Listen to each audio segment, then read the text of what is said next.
All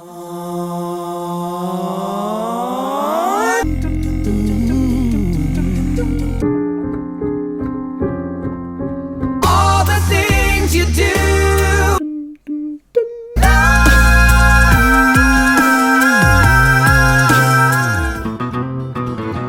Yes, so Hairless here. Today we have Aerosmith, Dream On, and this is VoicePlay. This was the winner of the members' poll for the next VoicePlay reaction out of the 4 songs I pulled. It's an iconic song, very, very famous for a number of reasons, most notably its melodic height.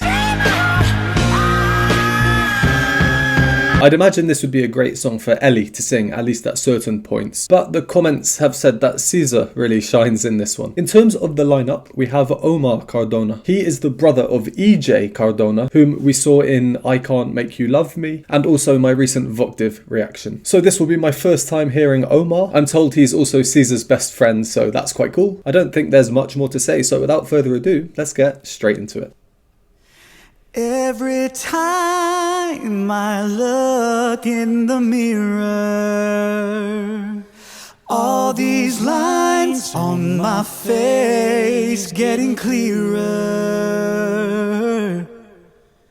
The past is gone. It went by like dusk and dawn. Isn't that the way? Isn't that the way? Everybody's got their dues in life to pay. Yeah. I know nobody knows where it comes and where it goes. I know it's everybody's sin. You got to lose to know how to win.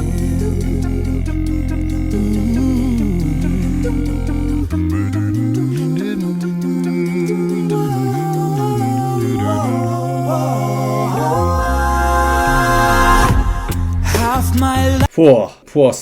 Some poor things there. It's weird because it seems like the song has just started. We're 1 minute 20 seconds in, pretty much. Caesar was about to sing a solo, but we will have to come back to Caesar. We'll do our first pause now. As you know, with VoicePlay, I don't need to pause for copyright. It's more for my mental health, so I have time to process what we've just heard. If you don't want to hear my analysis on what we've just heard, go to the timestamp. So, as always, VoicePlay are performing this in the same key as the original, so it's safe to say we can expect some high notes. The obvious thing right from the off is that they haven't included the very, very iconic opening.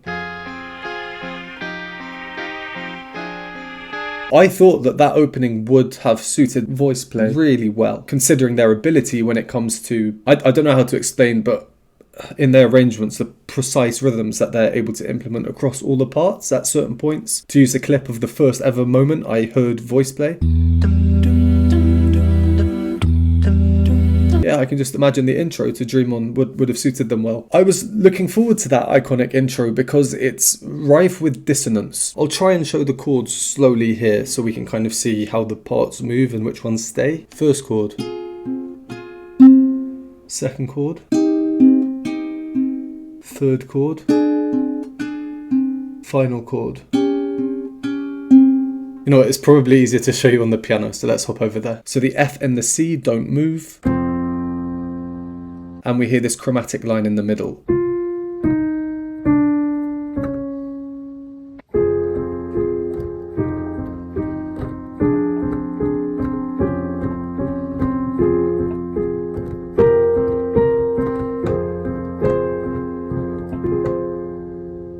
You might be wondering why I'm talking about the introduction when VoicePlay don't include it. Well, I'm sure I'm not the only one who was perhaps expecting the intro. It's not an insignificant intro either in the original song. It's 40 seconds long almost. So the fact that we don't get it here, in a weird way, is almost more engaging than if we did. So we start off with just Ellie, grime all over him in this dilapidated building. Every time I look in the mirror, it certainly grabs our attention, and it's just one voice alone. There's no guitar acting as the rhythm. Cha cha cha structure or voice parts imitating the guitar. So because of that, things feel a bit more relaxed. Free tempo. Tempo rubato is the term you would have heard me use for this in my other videos, which literally means in robbed time. And then Caesar joins with some very undissonant, simple two-part harmony. All these lines on my face getting clearer. I just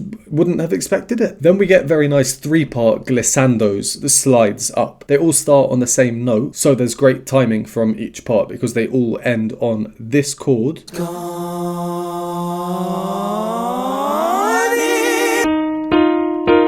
That's a lovely chord, a suspended second. It's funny, I spoke about the same chord in yesterday's video, my first reaction to BTS. The same chord, but used in a completely different context. But yeah, I think some chords we just prefer to others, and this is one chord that I really like. So considering that's the first time I've heard Omar sing, I think that's quite a nice introduction to him. And what a blend these three tenors have, it's so good.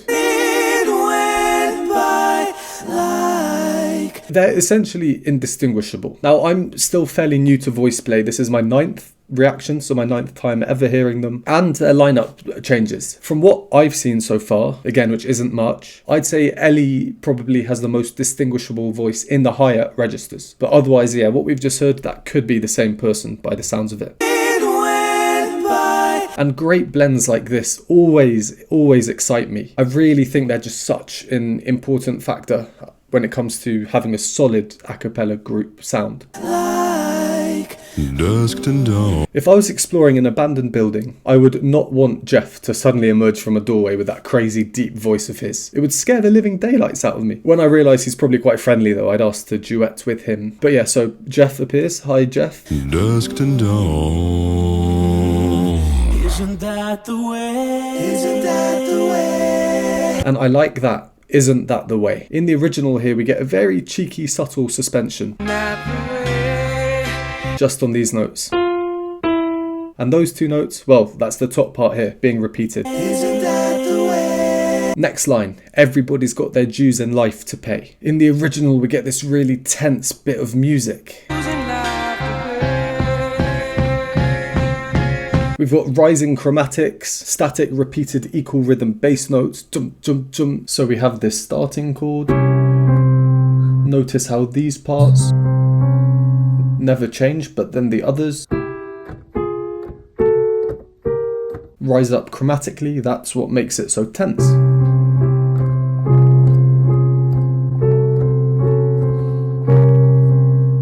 So instead of that, VoicePlay decided to do this sequentially rising, very melismatic passage. Everybody's got their dues in life to pay. Yeah. With a descent at the end, reverting that rise we've just seen. And then the next bit, I think the harmonies were slightly changed. I know nobody knows. There, for example, instead of this chord that we get in the original, we get this, which could be called various things depending on the context. Point is, we've got more funky harmonies now, which is exaggerated by the fact that they're singing oohs instead of the very chordal rhythmic music in the original. If they have oohs, they're sustained chords, which is the simplest rhythm you can have, which means it's easier to hear, which means the harmony is more obvious. Then on the repeat, Jeff enters at the bottom lower down, just for some stability as he descends. I know it's everybody's sin. You got to lose to know. And then Lane with that ridiculous sound. That's crazy. It sounds like a monster from a horror movie or something. And also, he emerges from the basement. And then doing that noise. So I'm exploring this abandoned building. I've got Jeff emerging from doors with this bass voice. Lane appearing from the basement making that noise. I'd have a heart attack. I wouldn't mind though if the rest of VoicePlay appeared and started singing this. Okay, and then just before we paused, this bit I'm about to play is very cool. It's another VoicePlay rhythmic masterclass. They're just so good at this. How to win.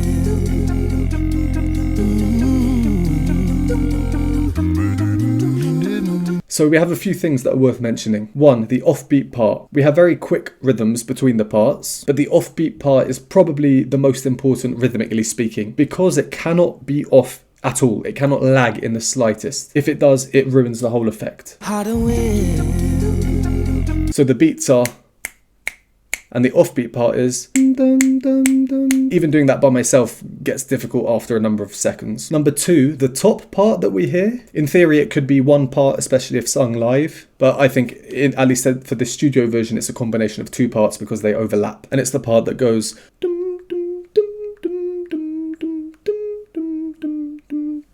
How to win.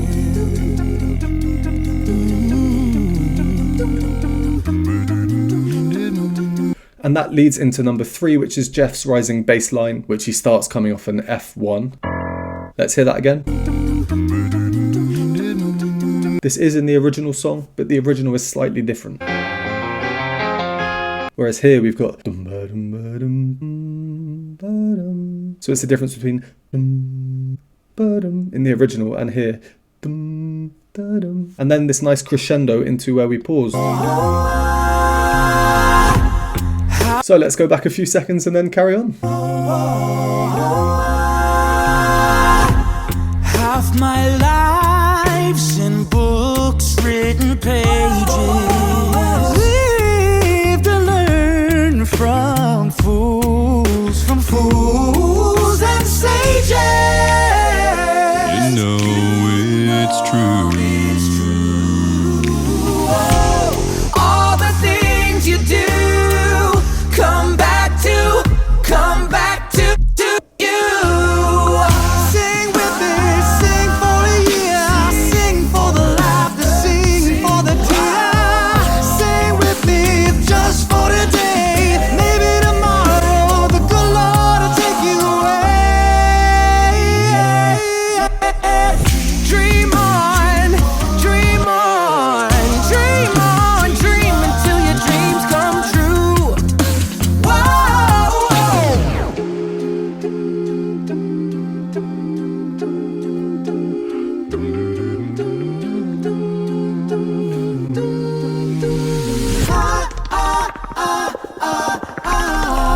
Dream on, dream on, dream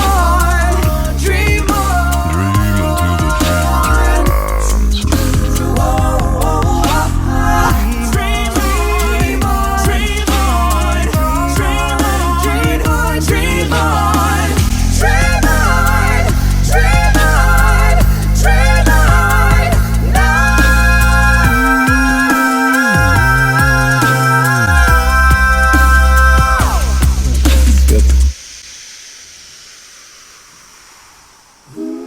Every time I look in the mirror, all these lines on my face getting clearer. The past is gone.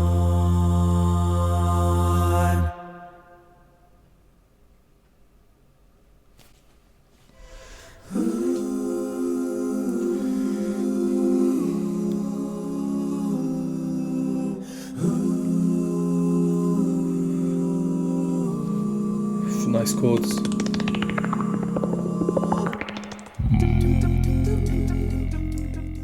These guys. Let's just go over that second half. It's probably easier to put my thoughts into words with examples. So from where we carried on, we now have no other harmony parts except for the bass. So that immediately elevates the bass's priority, importance. Half my life's in books, written pages.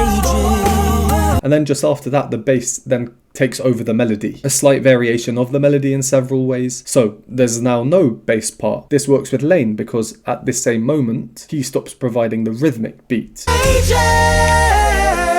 know it's true.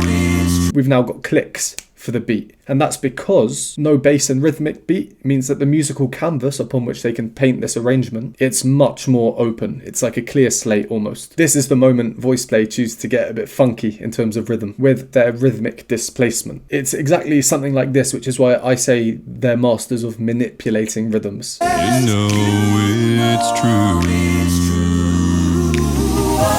It's brief, but if I just played you those 3 seconds, you wouldn't be able to tell where the bar starts, or measure. Essentially what they've done here, on the "you know it's true" line in the 3 tenors, it's a half bar or measure displaced. At least that's how I think of it, it helps. So here are the bars, 4 beats in a bar, 1, 2, 3, 4, 1, 2, 3, 4. What they're doing is they're stressing the 3rd beat, as we can see by the blue. So it seems like the bars begin on beat 3, as shown by the blue, rather than beat 1, as shown by the yellow. And then on the word "true," just for an added bit of rhythmic confusion, they move on the off beats. You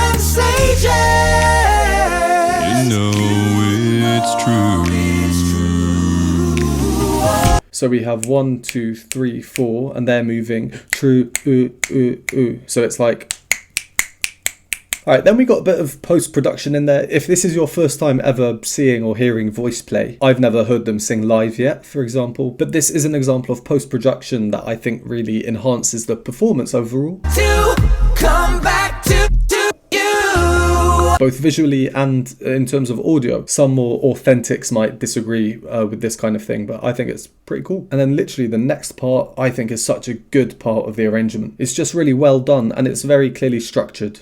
Bass, beat, melody, 2 other vocal parts in homophony with each other, so singing the same words at the same time. Sing with me, sing for the year, sing for the laughter, sing for the tears. This style of arranging, it's very typical of pentatonics. For example, Omar and Caesar, their 2 parts, they're the 2 other vocal parts. Listening to them is great practice in picking apart separate voices by listening to their 2 lines together. Sing with me, sing for the year, sing for the laughter, sing for the tears. And then we get Omar with a little solo line. What a voice, a proper natural tenor, lightweight voice.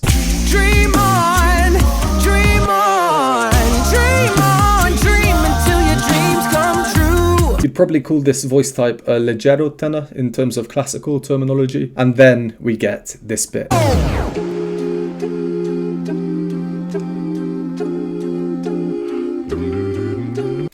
So this is the intro section. This now makes sense why VoicePlay omitted the introduction, to avoid the same thing coming twice. Honestly, that lane effect, it kind of creeps me out, just giving me flashbacks of monsters in scary shows and that kind of thing. Yeah, no idea how he does that. And then just after that, I was really listening to Ellie and Caesar's backing harmonies. We get this cool distortion effect. Dream on, dream on. It's just another unexpected thing. So overall, this song is definitely keeping us on our toes. Then we get Ellie coming in with some nice counterpoint, leading into one of the most iconic moments of the song.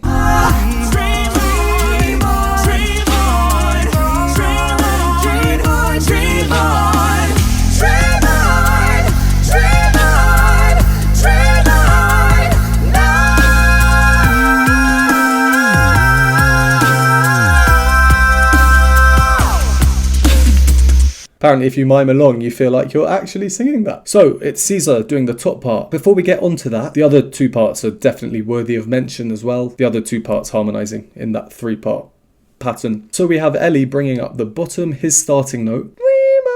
So the lowest part starting note is the typical wow tenor moment. And then we have Omar. And then we have Caesar with the big boy part, his starting note. That's an A flat up there. That's basically the top of a typical chorister's expected range. And it's insane. Their blend is just insane.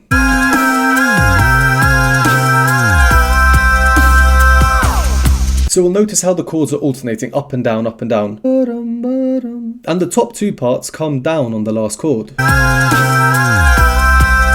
The bottom part though, Ellie, he doesn't come down. That's why that last chord seems slightly different to the previous chords. So Ellie's going, but then before the last chord, he briefly comes down, but then immediately returns to the same note, just to give the illusion he's coming down, but he doesn't. And finally the ending, just as we started, Ellie alone on this weird bench. He slightly changed his melody, both rhythmically and melodically though, and he has some nice scrunch chords supporting him. Every time I look in the mirror. And then of course that unison ending, crescendoing through the final note, very interesting. The past is gone. Well, that's that. Dream on, VoicePlay. I was going to say I can see why it won the poll, but from everything I've heard from VoicePlay, the standard is so incredibly high. I'm sure all of the other poll options are just as good. Yeah, I mean, I don't really have too much more to say. Covered most things I wanted to. Really nice to see Omar, how well he blends in with Ellie and Caesar as well. Yeah, great arrangement, great performance. As usual, the aesthetics of everything, top notch as well. All right, well, let's leave that one there. Thank you to everyone who voted in that poll. As always, thank you very much for watching. Would appreciate a like and subscribe. If you enjoy my content, want to support me, join the community or vote on future polls, you can do so by joining the YouTube membership or Patreon linked below. And I will see you next time.